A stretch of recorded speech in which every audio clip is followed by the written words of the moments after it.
Magandang araw po, welcome po sa aking channel, Nov9 TV. Patalasasan po, meron po ba kayong mga properties na napapabayaan or non-performing assets? Plan nyo ibenta, pero wala kayong oras sa pagbenta nito. Kung ito'y pagkakatiwala nyo po sa amin, tawag lang po kayo sa aking numero, usap po tayo, gawin ko po ng video for free. Yes, libre po, wala po kayong babayaran. Tutulungan pa namin kayong mabenta ang inyong property. Kami na po bala sa marketing, sa boosting or paid ads. Even sa tripping, hindi na po kayo mapapagod sa pag-entertain ng mga buyers. Kami na po bala sa lahat. Tawag lang po kayo. Nandito po tayo ngayon sa Dasmariñas, Cavite kung saan meron po tayong bagong video presentation. Isang residential property na may lot area na 1,000 square meters. Possible po ito maging commercial, gawa ng ito'y nasa main road. At malapad po ang daan. Ito po'y titulado, buhay po ang may-ari, kaya wala po kayo magiging problema sa documentation o sa transfer ng title. Patag na patag po ang lupa, kaya usable po lahat. Wala pong masasayang. May access na rin po dito ng tubig, kuryente at internet provider. Gawa ng marami na rin pong kabahayan dito sa area. Napakatahimik po ng lugar, sariwang hangin at malamig po ang klima. Ito po yung nasa mataas na lugar. Ang estimated elevation above sea level ay 498 feet. Kaya flood-free area po ito. Yan po, tunghayan niyo po itong napagandang property. Marami po kayong pwedeng i-project dito. Pwede niyo pong gawa ng warehouse. Then, paupahan ninyo. Pwede rin gawing office. Kung meron man po kayong kumpanya. Pwede rin pong apartment o di kaya'y resort and events place. At kung sakali man po na marami kayong pondo, pwede rin pong gawa ng commercial building.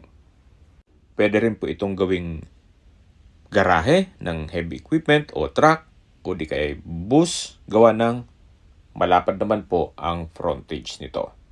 So, depende po yan sa inyo kung anong magiging project nyo once na na-acquire nyo ito. Hindi lang po maganda tong property kundi ang location din nito. Ito po'y malapit sa Governor's Drive. Ang distance is 2.6 kilometers at ang travel time is 6 minutes. Malapit din po ito sa Villar City na ang pasok nyo ay Island Park. Ang distance is 3.5 kilometers at ang travel time is 8 minutes. Mula naman po sa SM at Robinson's Mall at Asia Medic Hospital, ang distance is 6.2 kilometers at ang travel time is 18 minutes. Yan po yung lagi kong binabagit sa aking video na dapat nyo i-consider sa paghanap ng property, yung meron pong malapit na hospital. Hindi ko naman po sinasabing sakitin kayo, yun naman po ay for emergency purpose lang naman.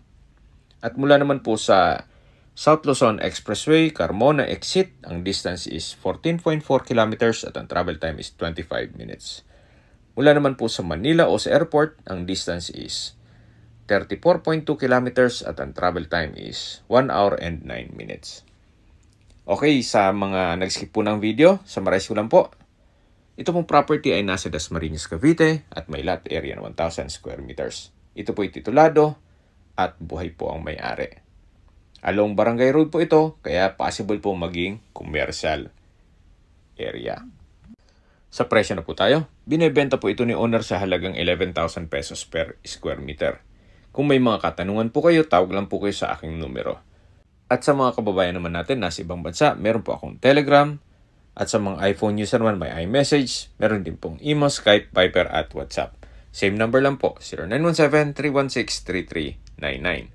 Sa mga nagtatanong naman po ng aming Facebook, meron po aming Facebook page na Nov9 TV at Facebook Real Video. Meron din pong TikTok at Instagram. May ibang YouTube channel po kami, the Nov9 TV channel, Nov9 TV Listings, Nov9 TV On The Spot, Nov9 TV Updates, at Nov9 TV House Rental. Sana po naibigyan nyo ang video presentation. Paki-like and subscribe na lang po sa aking channel para ma-update din po kayo sa aking future listings. Kung sakali po hanap nyo yung mas malaking sukat ng lupa, Meron din po kami ibang listings na pwede nyong pagpilian. Huwag po kayong mag-atubiling tumawag sa amin.